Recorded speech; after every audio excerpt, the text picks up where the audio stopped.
मारो।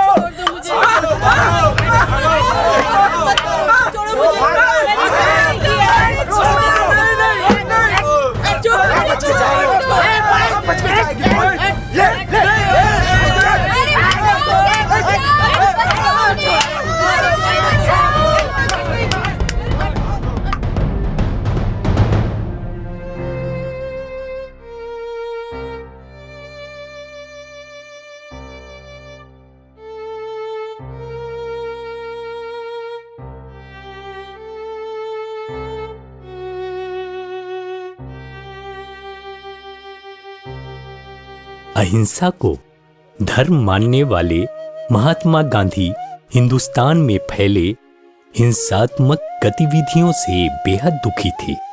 उन्होंने मुश्किल हालात के बीच ही नोआखाली जाने का फैसला कर लिया। उन्होंने गांव के लिए पैदल ही शांति यात्रा शुरू की, पैदल ही भ्रमण करना शुरू किया।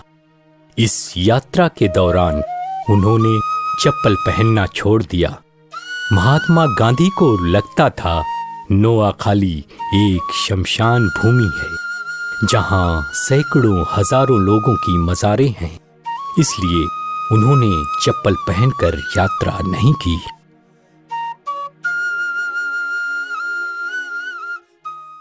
इसीलिए मैं कहता हूं कि भारत को अखंड रहना है तो हिंदू और मुसलमानों को भाई भाई की तरह प्यार से मिलजुल कर रहना चाहिए। समस्या को हल करने का एक ही उपाय है, वह अहिंसा। मैं फिर कहता हूँ कि सत्य, अहिंसा, साहस और प्रेम के सिवा भारत के उद्धार के लिए और कोई मार्ग नहीं। मारो।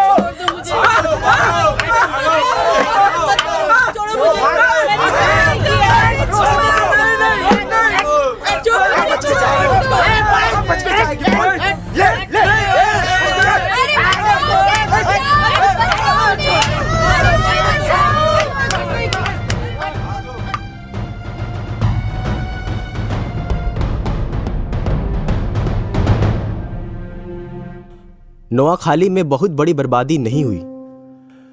अगर मियां साहब को छोड़ दिया जाए तो आसपास के इलाके में सच्ची शांति कायम कर देंगे।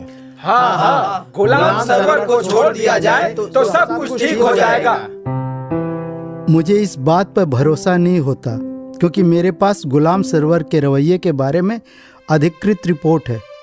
मैं इस राय से भी सहमत नहीं हो सकता कि नोआखाली में बहुत बर्बादी नहीं हुई, क्योंकि मुझे तो जो भयंकर बर्बादी की गई है उसके प्रमाण रोज रोज देखने को मिल रहे हैं। जब हिंदू लोग अपराधियों की गिरफ्तारी और उन पर मुकदमा चलाने के लिए लगातार आंदोलन कर रहे हैं, तो ऐसे में दोनों समुदायों के बीच मित्रतापूर्व संबंध कैसे स्थापित किए जा सकते हैं? एक सुधार के नाते किसी हत्यारे को भी दंड दिलाने में मेरी दिलचस्पी नहीं है। मैं तो कानून के दंड के बजाय अंतरात्मा का दंड चाहता हूँ। परंतु सरकार की स्थिति दूसरी होती है। वह जाने हुए अपराधियों को और जो लोग घृणित अपराधों के दोषी हैं उन्हें तब तक दंड दिए बिना नहीं रह सकती जब तक कि उन्हें भविष्य में गारंटी न मिलेगी कि भविष्य में ऐसी बातें नहीं होंगी। इसलिए जब तक नोआखाली का मुस्लिम लोकमत यह आग्रह नहीं करता कि अपराधी लोग सामने आ जाएं, तब तक उन पर मुकदमा चलाने की बात का विरोध करना मेरी समझ में नहीं आता।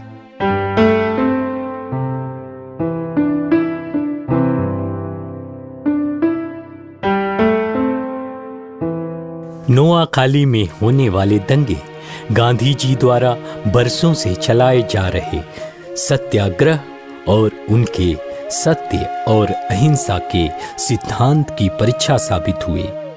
गांधी जी ने स्वयं अपने एक मित्र से कहा कि भले ही मेरे प्राण चले जाएं, मैं यहाँ से असफल होके नहीं जाऊंगा। इन दंगों में हो रही विभत्स हिंसा के सामने भी अहिंसा के मंत्र को उसी दृढ़ता से याद रखना जिसका बरसों पहले दक्षिण अफ्रीका की अदालत में उन्होंने परिचय दिया था। ये गांधी जी के लिए एक व्यक्तिगत प्रश्न था जिसका उत्तर जानना उनके लिए बहुत आवश्यक था।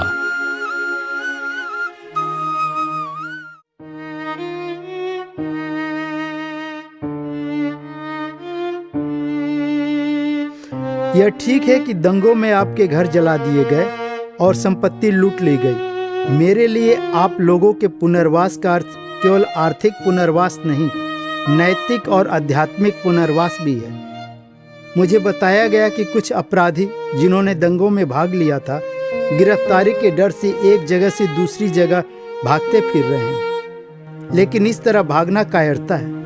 उन्हें सच्चे हृदय से अपना अपराध स्वीकार करना चाहिए और अगर कोई सजा मिले तो उसे सहन करना चाहिए। अगर हिंदू और मुसलमान दोनों अपने जीवन की छोटी छोटी बातें मुझसे कहने आए और उन्हें अच्छी तरह से निभाना सीख ले तो देश की शक्ल बदल जाएगी।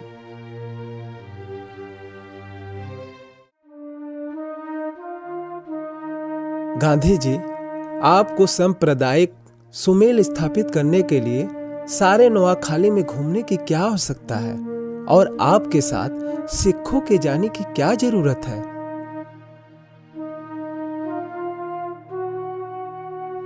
ऐसे में मेरे जाने का सिर्फ इतना मकसद है कि मैं लोगों को विश्वास करा सकूं कि मेरे मन में किसी के प्रति कोई बैर भाव या दुर्भावना नहीं है। यह विश्वास मैं तभी करा सकता हूं जब मैं लोगों के बीच रहूं, उनसे मिलूं जो मुझ पर विश्वास नहीं करते।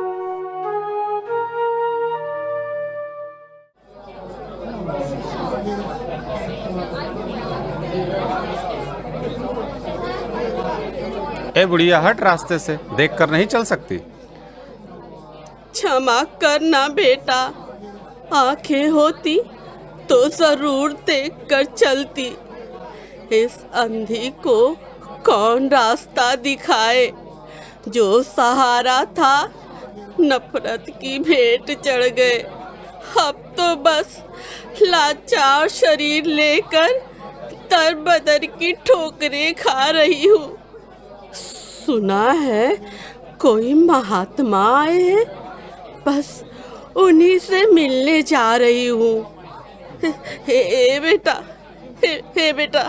मुझे महात्मा के पास जाना है।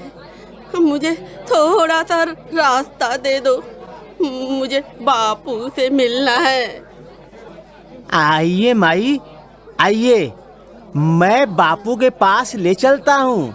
आइए। अच्छा।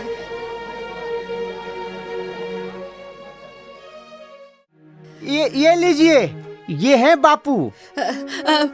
प्रणाम बापू। प्रणाम। सुना है आप लोगों के कष्टों का निवारण करते हैं। मेरा भी कुछ उद्धार हो जाता। गांधी जी, जो कुछ हमें बाहरी आंखों से दिखाई देता है, उससे अधिक सत्य वह है जो आंतरिक दृष्टि से दिखाई देता है।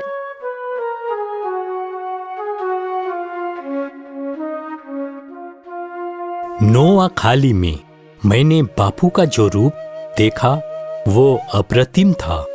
उन्होंने सियासत को आम लोगों से अलग रखने की पूरी कोशिश की। किसी की भी पैरवी न करके लोगों से उनके अंतर्मन को सुनने और समझने की अपील की। सरकार से उसके नैतिक मूल्यों को याद रखने का आग्रह करते हुए उन्होंने निरंतर आम लोगों की मुश्किलों को सुलझाने और उनकी मदद करने का प्रयास किया।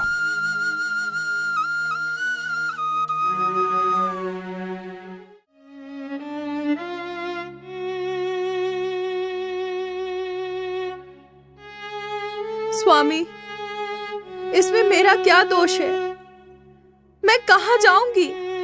अगर आपके घर में जगह नहीं मिलेगी तो फिर मेरे लिए तो संसार में कहीं जगह नहीं है जहां मैं अपना जीवन बिता सकूंगी। इससे अच्छा होगा मैं किसी कुएं में डूब मरूं या फांसी लगाकर अपनी जान दे दूं।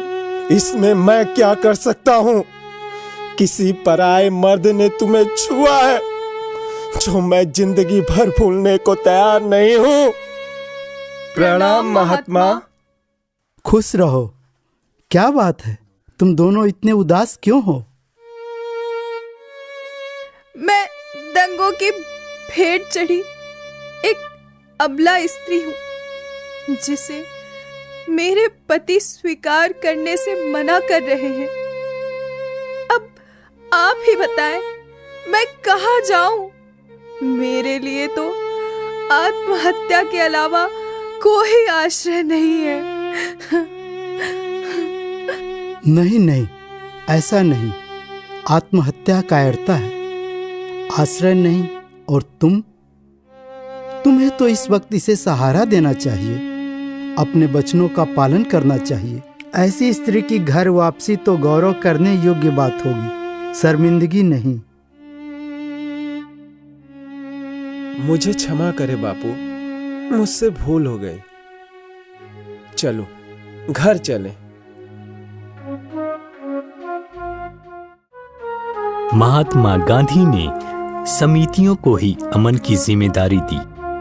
बापू के इस कदम का मुस्लिम समुदाय पर गहरा प्रभाव पड़ा। ऐसा प्रभाव कि उस इलाके में तोड़े गए मंदिरों को मुस्लिमों ने फिर से बनाना शुरू किया। प्रशासन के अधिकारी तक कहने लगे थे कि आप यहाँ रहते तो कभी भी दंगे नहीं हो सकते। महात्मा गांधी यहाँ नोआखाली में 5 महीने रहे और इतने समय में नोआखाली के हालात को काफी बदल दिया। महात्मा गांधी की किसी भी तरह की हिंसा से निपटने की ऐसी ही रणनीतियों ने उन्हें न सिर्फ देश का राष्ट्रपिता बल्कि पूरे विश्व में अहिंसा का पुजारी और अद्वितीय महात्मा के रूप में स्थापित कर दिया।